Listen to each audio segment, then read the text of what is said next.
Dur bakacak şimdi.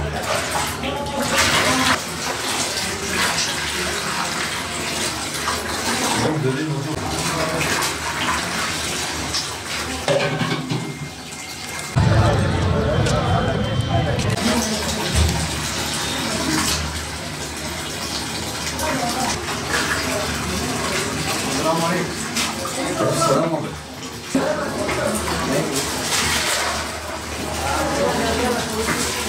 Yang mali ni ada? Berapa? Yang mali 25.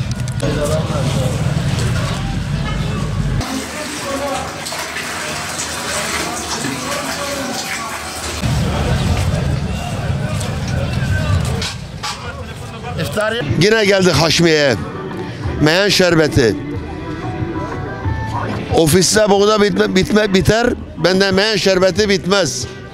Benimki sağlam, iyi, birazcık kökü, meyan kökü. Fiyatlar kök çok pahalı olduğu için depremden dolayı. Yani kök dögen yok, kök çok. Yalnız makineler altı üstüne döndü. İnan et 1 kilo kökü 150 milyon alıyorum Maraş'tan. Döktürüyorum. Yani bir ton aldım 15 milyar. Çok, rağbet çok. Yani biraz sonra mesela bulamazsın. Meyan şerbeti yetiştiremiyorum. 25 lira torbası. İlaç da olur bu. Meyan kökü ilaç da oluyor. İlaç fabrikaları alıyor. Ya böbreklere, ucun direncini artırıyor. Meyan kökü internete meyan kökü yaz.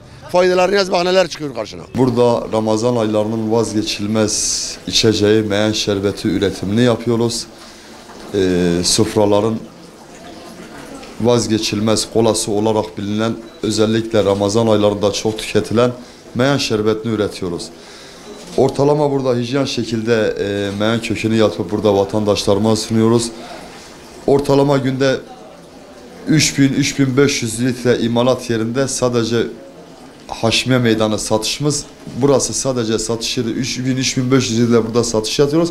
Meyan köküne her yıl olduğu gibi bu yılda rekabet var. Meyan kökü, şimdi bunu Bilecik'ten alıyoruz bu bez meyan kökünü. Bilecik'te aldıktan sonra makinelerle bunu döydürüyoruz. Döydürdükten sonra yaz olduğu zaman üzerine su koyuyoruz. Şimdi havaların serin olmasından dolayı buz koymuyoruz. Suyla su dökünce su dökerek meyan şerbetini yapıyoruz yani. Böbreklere, mideye çok faydası var. Böbreklere, mideye hazmı kolaylaştırır. Aynı zamanda soda vazifesi görür. Meyan çok faydalı. Meyan tüketmek lazım. Meyanı içmek lazım. Özellikle aç karnına bir hasta taşlara, böbreklere, kumlara çok faydası olan bir içecektir meyan kökü. Elhamdülillah çok şükür her yıl olduğu gibi havaların serin olmasından dolayı yine rekabet var. Eskisi gibi değil ama elhamdülillah çok şükür rekabet devam ediyor. Çok şükür. Yani biz meyan yetiştiremiyoruz yani. Çok şükürler olsun Rabbime. Müşterimiz sabit olduğu için, hijyen bir ortamda yaptığımız için damak yanılmaz diyoruz. Müşteri bizi buluyor elhamdülillah çok şükür.